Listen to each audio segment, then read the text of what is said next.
Buenas noches, estimados participantes de la unidad curricular Contabilidad 5 de nuestra ilustre Universidad Bicentenaria de Aragua, quien les saluda su facilitador virtual, el magíster Ramón Oscar Pérez Torres, quien los ha estado acompañando durante estas 7 semanas de clase.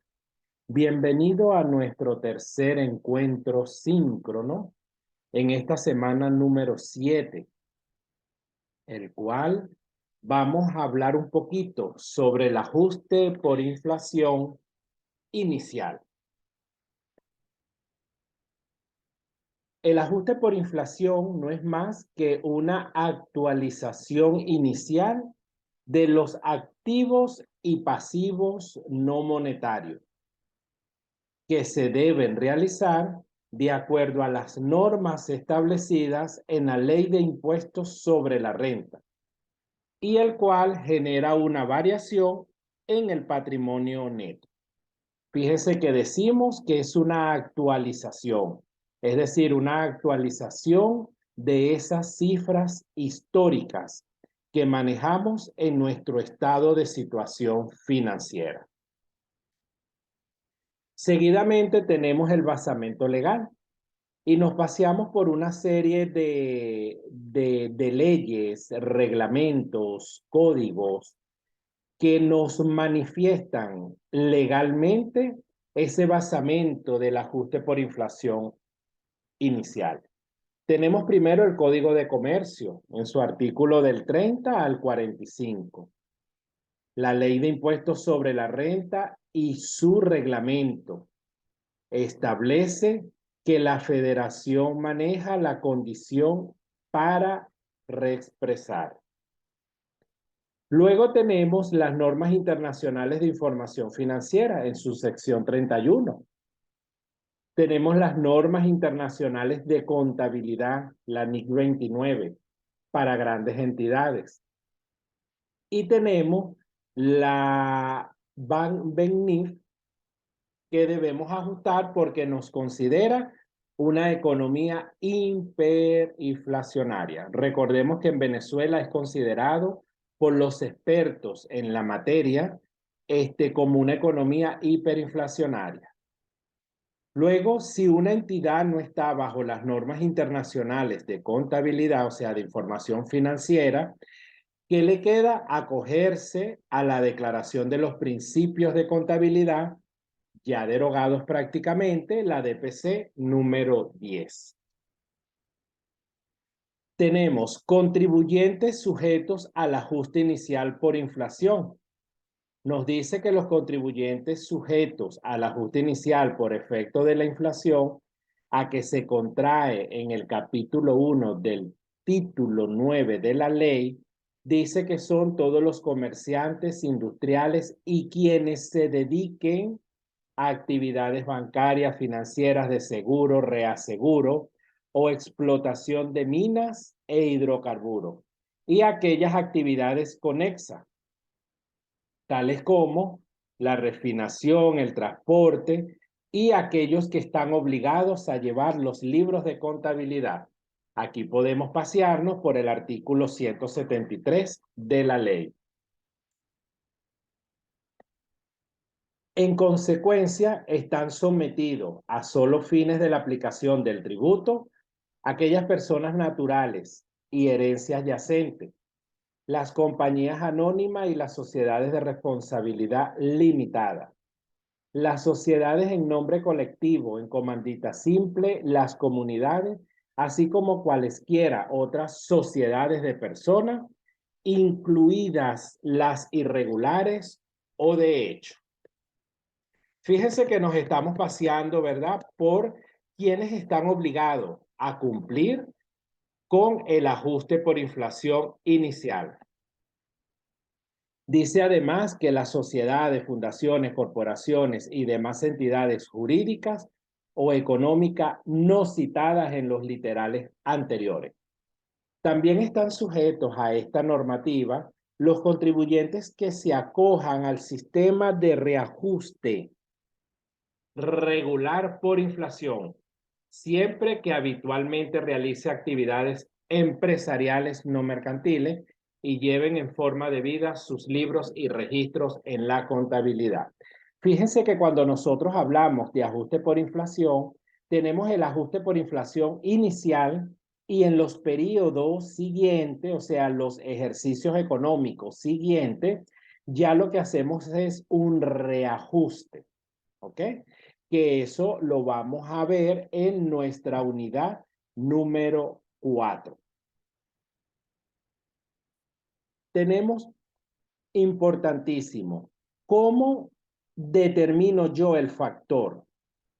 Bueno, el factor es, y nos los dice el artículo 175 y 176 de la Ley de Impuestos sobre la Renta, que nuestra variación va a ser igual al IPC del mes de cierre del primer ejercicio gravable entre el IPC del mes de adquisición. Es decir, si yo cierro mi ejercicio económico el 31 de diciembre y tengo la compra de unos muebles y enseres, de unos vehículos en febrero y marzo, ahí debo yo dividir mi IPC del cierre del ejercicio económico entre el IPC del mes de adquisición. ¿Ok? El mes de adquisición, el cual estoy comprando yo el activo. Dice que el porcentaje y factor de inflación debe expresarse con 5 decimales. Del mismo modo, debe utilizarse los IPC con 5 decimales. Aquí es importante aclarar, estimados participantes, que el IPC o INPC, como se maneja actualmente, es informado mediante el Banco Central de Venezuela. Ellos son el organismo competente encargado de informar, publicar esos índices para efectuar todos esos cálculos bajo las normas establecidas en Venezuela. Tenemos que hay métodos y esos métodos son el primero, el nivel general de precios, que es una metodología fundamentada cuantitativamente mediante el uso del Índice Nacional de Precio al Consumidor. Tenemos como dos, costo corriente. Es subjetivo porque no existe una metodología precisa. Depende en este caso del autor o el profesional de cómo va a establecer la forma, ¿ok? ¿Para qué? Para corregir ese efecto inflacionario. Y tres, tenemos el perito evaluador, que es lo que comúnmente las organizaciones hacen. Dentro de la técnica, el valor presente y la revalorización de la propiedad, planta y equipo, ¿ok? Por eso es que a veces cuando manejan ajuste por inflación, dice vamos a hacer una evaluación o vamos a buscar a un perito evaluador que nos diga la actualización y el valor en el precio del mercado de ese activo como tal. Luego tenemos aquí importantísimo que recuerden que en este caso nos los establece la ley de impuestos sobre la renta, pero está el sujeto activo en este caso que es el Estado y está representado por el CNIA, donde nos dice que el ajuste inicial tiene su basamento legal. ¿En dónde? Como ya lo vimos en la lámina anterior, en la ley de impuestos sobre la renta.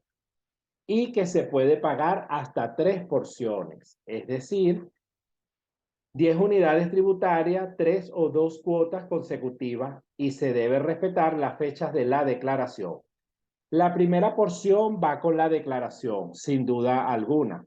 La segunda va 30 días después de la declaración y la tercera porción va 60 días después de su declaración. ¿Ok?